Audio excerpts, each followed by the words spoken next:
Hi friends, welcome to Ashwinbharathivlog. இன்னைக்கு வீடியோல ஒரு கேரட்டை வச்சு ஒரு ஸ்வீட் ரெசிபி தான் பார்க்க போறோம். நாங்க பாத்தீங்கன்னா கேரட் கொஞ்சம் அதிகமா வாங்கிட்டு வந்தோம். அது வெயில் நாள்ன்றதால கொஞ்சம் வேஸ்ட் ஆவற மாதிரி இருந்தது. சரி இத வச்சு ஒரு டிஷ் செய்யலாமேன்னு ட்ரை பண்ணி பார்த்தோம். ரொம்ப நாளுக்கு முன்னாடி குக் வித் கோமல்ல ரோஷினி பாத்தீங்கன்னா இந்த கேரட் மால்பவா செஞ்சிருப்பாங்க. அதான் இன்னைக்கு ட்ரை பண்ணி பார்க்க போறோம். எப்படி வருதுன்னு பாருங்க. வீடியோ ஸ்கிப் பண்ணாம. அதுக்கு வந்து நான் ஒரு 1/4 கிலோ போல கேரட்டை நல்லா பொடியை கட் பண்ணி வச்சிருக்கேன். இந்த பொடியை கட் பண்ணி சேர்த்துக்கலாம், துருவி சேர்த்துக்கலாம். ஆனா மிக்ஸில நல்லா மையிற மாதிரி இருக்கணும். அது கூடவே ஒரு 3 ஸ்பூன் போல சர்க்கரை சேர்த்து இதுக்கு 1 கப் அளவுக்கு பால் காய்ச்சி ஆற வச்ச பால் இதையும் சேர்த்து நல்லா மைய அரைச்சிக்கலாம். கொஞ்சம் கூட திரியாக இருக்கக்கூடாது, இந்த அளவுக்கு அரைச்சிக்கணும் நல்லா.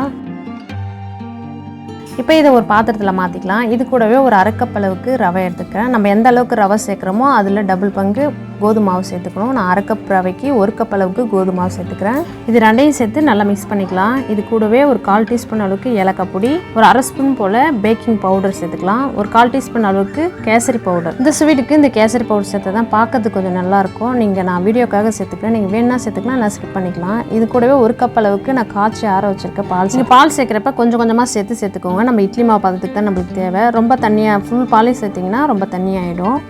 கொஞ்சம் கொஞ்சமாக சேர்த்து கரைச்சி எடுத்துக்கோங்க. இப்போ மாவுலாம் நல்லா கரைச்சாச்சு. மாவு பார்த்திங்கன்னா இந்த அளவுக்கு தான் இருக்கணும். இது வந்து நம்ம ரவெல்லாம் சேர்த்து இருக்கிறதுனால ஒரு 15 நிமிஷம் போல் இருக்கணும். நல்லா இருக்கட்டும். அதுக்குள்ளே இந்த ஸ்வீட்டுக்கு ஒரு சக்கரை பாகு ரெடி பண்ணிக்கலாம். நான் 1 கப் அளவுக்கு சர்க்கரைக்கு 1 கப் அளவுக்கு தண்ணி சேர்த்துருக்கேன். இதை நல்லா நம்ம தண்ணி சூடாகட்டும், நம்ம சர்க்கரை சேர்த்துக்கலாம். இந்த சக்கரை பாகு பார்த்திங்கன்னா நம்ம கம்பி பதம் அதெல்லாம் தேவையில்லை. சக்கரை கரைஞ்சி கொஞ்சம் பிசு தன்மை வந்தாலே போதும். இது கூடவே ஒரு 10 குங்குமப்பூ சேர்த்துருக்கேன். இது இருந்தால் சேர்த்துக்கலாம், இல்லைனா விட்டுடலாம். வாசனைக்கு ஒரு 1/4 டீஸ்பூன் ஏலக்காய் தூள் இதெல்லாம் சேர்த்து நல்லா கலந்துக்கலாம். இது கூடவே ஒரு 1/4 டீஸ்பூன் போல் கேசரி பவுட்ரு. இந்த சக்கரை பாகுலும் இந்த கலர் பவுட்ரு இருந்தால் தான் பார்க்குறதுக்கு ரொம்ப நல்லாயிருக்கும். சக்கரை பாகு பார்த்திங்கன்னா ரொம்ப நேரம் இருக்க தேவையில்லை. தண்ணி சூடாகிறதுக்கு கொதிக்க ஒரு 8 நிமிஷம் இருந்தால் போதும். நல்லா இந்த பதத்துக்கு இருந்தால் போதும். இப்போ அடுப்பு ஆஃப் பண்ணிக்கலாம். அவ்வளோதான், சக்கரை பாகு ரெடி ஆகிடுச்சு. மாவும் பார்த்திங்கன்னா ஒரு 1/4 மணி நேரம் போல் நல்லா ஊறிடுச்சு. இந்த மால்போவை பார்த்திங்கன்னா நம்ம குழியாக இருக்கிற வானல்லாம் ஊற்ற முடியாது, பேனில் ஊற்றலாம். என்கிட்ட பேன் இல்லாதல நான் தோசை கல்லில் கொஞ்சமாக எண்ணெய் ஊற்றி 1 கரண்டி மாவு மட்டும் ஊற்றிக்கிறேன். ரொம்ப பெருசாலாம் ஊற்றக்கூடாது, 1 கரண்டி மாவு மட்டும் எடுத்து ஊற்றிக்கலாம். இப்போ ஒரு பக்கம் பார்த்திங்கன்னா நல்லா கலர் மாறிடுச்சு. ரொம்பவும் இது கலர் மாறக்கூடாது, இந்த அளவுக்கு இருந்தால் போதும்.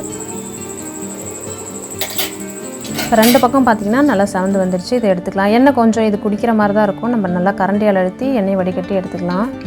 பார்த்திங்கன்னா சக்கரை பாகு பார்த்திங்கன்னா ரெடி பண்ணி வச்சுருக்கேன். நான் வந்து சக்கரை பாகு நல்லா ஊறணுன்றதுக்காக ஒரு பிளேட்டில் ஊற்றி வச்சுருக்கேன். நம்ம எடுத்து அதில் போட்டு எடுத்துக்கலாம். சக்கரை பாகும் பார்த்திங்கன்னா கொஞ்சம் சூடாக இருக்கணும், இதுவும் சூடாக இருக்கணும். இப்போ நம்ம போட்டு இது ஒரு 2 நிமிஷம் போல் சக்கரை பாகில் இருக்கட்டும், நம்ம எடுத்துக்கலாம். இதே மாதிரி மீதி இருக்கிற மாவையும் ஊற்றி சக்கரை பாகில் போட்டு எடுத்துக்கலாம்.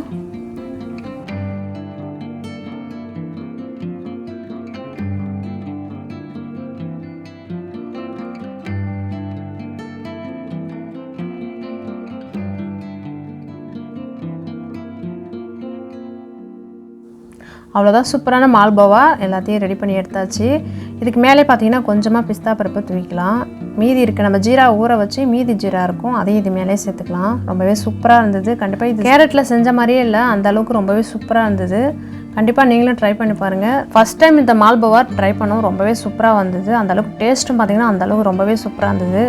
கடையில் வாங்கி ஸ்வீட் சாப்பிட்டா எப்படி இருக்குமோ அந்தளவுக்கு ரொம்பவே நல்லா இருந்தது. நீங்களும் கேரட் இருந்தால் கண்டிப்பாக ட்ரை பண்ணி. வீடியோ பிடிச்சிருந்தா லைக் பண்ணுங்கள். மறக்காமல் புதுசாக பார்க்குறவங்க நம்ம சேனலை சப்ஸ்கிரைப் பண்ணிக்கோங்க.